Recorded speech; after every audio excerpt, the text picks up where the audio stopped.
राम। बिहार के मुख्यमंत्री नीतीश कुमार एक ऐसा चेहरा है जो देश की राजनीति में इतिहास बनाए हुए हैं और 9 बार मुख्यमंत्री पद की शपथ ले चुके हैं। 2005 से वो लगातार बिहार के मुख्यमंत्री बने हुए हैं और शुरू दौर से ही वो एनडीए के साथ रहे हैं, लेकिन बीच में 2 बार वो पलटी मारकर लालू प्रसाद यादव की आरजेडी के साथ भी गए, जिसके बाद अब फिर वो एनडीए में है और इन दिनों लगातार वो हर मंच पर बयान देने के साथ साथ एक बार ये जरूर कहते हैं कि 2 बार हम इधर उधर कर लिए, अब हम कहीं नहीं जाएंगे, यही रहेंगे। अब ऐसे में कोई भी पार्टी उनकी बात को हल्के में नहीं ले रही है। क्या पता नीतीश कुमार कब अब पलट जाए। नीतीश कुमार के मन में क्या है और किसकी पार्टी में पलटने की तैयारी में है नीतीश कुमार, बताएंगे आपको विस्तार से इस स्पेशल स्टोरी में। नमस्कार, मैं हूं राधिका राज और आप देख रहे हैं कैपिटल टीवी बिहार। नीतीश के मन में क्या है?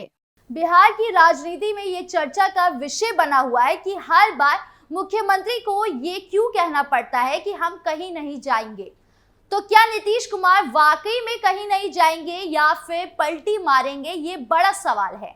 सीएम नीतीश कहीं नहीं जाने वाले बयान पर अब राजनीति भी तेज हो गई है।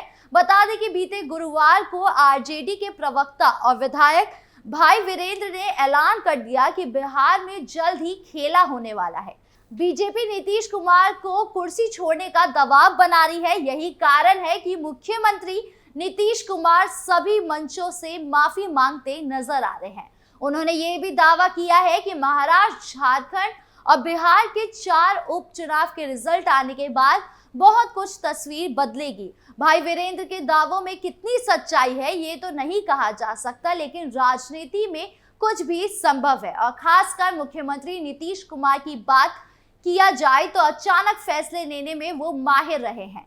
किस वक्त कौन सा फैसला लेंगे और कब राजनीतिक उथल पुथल होगी ये कोई नहीं जानता। भले ही 2025 के बिहार विधानसभा चुनाव में अभी करीब 1 वर्ष की देरी है, लेकिन नीतीश कुमार 10वीं बार मुख्यमंत्री पद की शपथ लेने की तैयारी से जरा पीछे नहीं हट रहे। लेकिन यहाँ सवाल उठता है कि क्या नीतीश कुमार बीजेपी के साथ 10वीं बार शपथ लेंगे या आरजेडी के साथ। खैर ये तो फिलहाल कोई नहीं जानता, क्योंकि जो राजनीतिक संभावना है उसमें कुछ भी कहना काफी मुश्किल है। बता दें कि मीडिया रिपोर्ट्स के मुताबिक पटना के वरिष्ठ पत्रकार और राजनीतिक विश्लेषक संतोष कुमार ने नीतीश कुमार की अगली राजनीति का खुलासा करते हुए कहा कि वैसे तो नीतीश कुमार कब क्या करेंगे ये कोई नहीं जानता है, लेकिन ये बात सही है कि नीतीश कुमार बार बार जरूर कह रहे हैं कि हम कहीं नहीं जाएंगे, लेकिन वो फिर पलटी मारेंगे या नहीं मारेंगे ये कहना मुश्किल है, क्योंकि अभी जो वर्तमान में राजनीति की स्थिति बिहार में दिख रही है उसको नीतीश कुमार समझ रहे हैं और परख रहे हैं। ऐसे में हाल ही में हुए उपचुनाव का रिजल्ट बहुत कुछ तय कर सकता है। बता दें कि बिहार में 4 जगह पर उपचुनाव हुए हैं।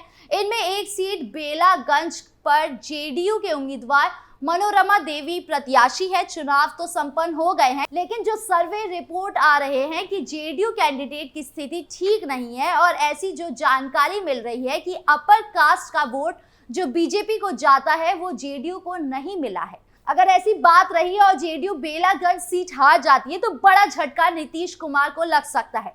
इसके साथ ही विधान परिषद के लिए तिरहुत स्नातक का चुनाव होना, ये सीट जेडीयू के खाते में रही है।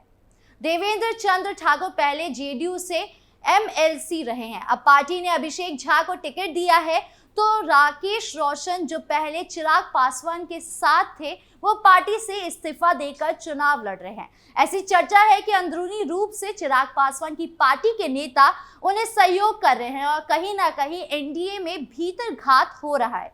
अगर इस कारण अभिषेक हार जाते हैं तो जेडीयू चिराग पासवान की पार्टी पर आरोप लगाएगी। अब ऐसे में देखना होगा कि अभिषेक झा जीतते हैं या हारते हैं। उपचुनाव तय करेगा रास्ता।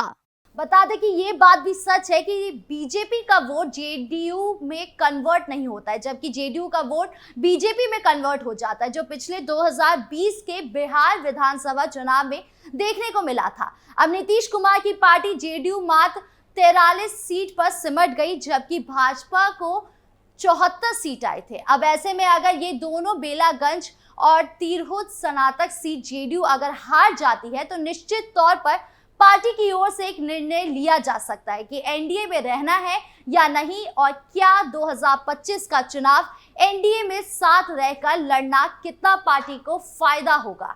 इस पर भी नीतीश कुमार मंथन कर सकते हैं, तो अभी कुछ भी कहना मुश्किल है। लेकिन ये बात है कि दोनों चुनाव के रिजल्ट से बिहार में राजनीति उथल पुथल जरूर हो सकती है, क्योंकि बिहार में एक तरफ नियुक्ति पत्र वितरण को लेकर क्रेडिट पॉलिटिक्स जारी है, तो दूसरी ओर बड़े बड़े बयान देकर अटकलें पैदा की जा रही है।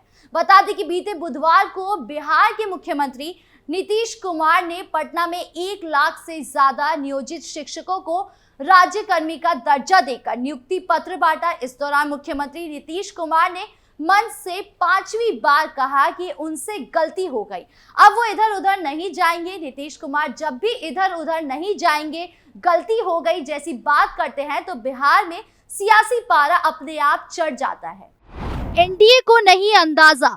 जहां एक तरफ नीतीश कुमार को लेकर सभी पार्टी में चर्चा तेज है, वहीं एनडीए अलग ही ट्रैक पर चल रही है।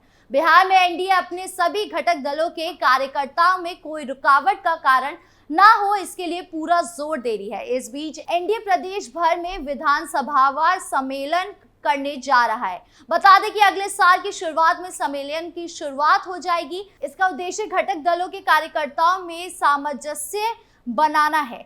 इस सम्मेलन में एनडीए में शामिल सभी घटक दलों के कार्यकर्ता शामिल होंगे। नीतीश कुमार ने दी सहमति। अगले साल होने वाले विधानसभा चुनाव को लेकर चर्चा के दौरान मुख्यमंत्री नीतीश कुमार ने कहा था कि अगले चुनाव में दल के बजाय एनडीए की बात की जाए। इस दौरान उन्होंने ऐसे सम्मेलन पर भी विचार करने की सलाह दी थी। माना जाता है कि इससे न केवल कार्यकर्ताओं में सामंजस्य बनाने की मदद मिलेगी, बल्कि मतदाताओं में भी एनडीए को लेकर बेहतर संदेश दिया जा सकेगा। सीटों पर भी चर्चा होगी।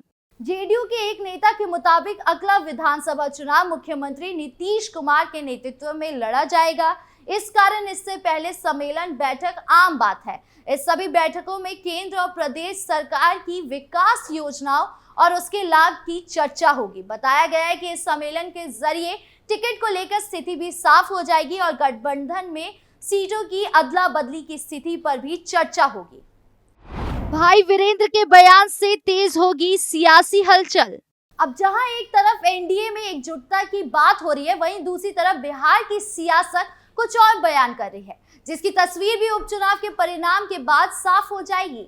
बता दें कि बिहार की सियासत में कई विपक्षी दलों के नेताओं ने कहा कि मुख्यमंत्री नीतीश कुमार के ऊपर भारतीय जनता पार्टी कुर्सी छोड़ने का दबाव बना रही है। यही कारण है कि मुख्यमंत्री नीतीश कुमार सभी मंचों से माफी मांगते नजर आ रहे हैं। अब भाई वीरेंद्र के इस दावे में कितना दम है, ये तो आने वाला वक्त तय करेगा। हालांकि नीतीश कुमार के सियासी अंदाज और उनके बयान से उठे कई सवालों पर अब भाई वीरेंद्र ने जो बयान दिया है, उससे सियासी हलचल जरूर तेज हो गई है। अब ऐसे में देखना यह होगा कि नीतीश कुमार के बयान सिर्फ एक माफी है या पलटने का संदेश। आपको क्या लगता है, कमेंट बॉक्स में जरूर बताएं और बिहार की तमाम बड़ी खबरों से जुड़े रहने के लिए देखिए कैपिटल टीवी बिहार।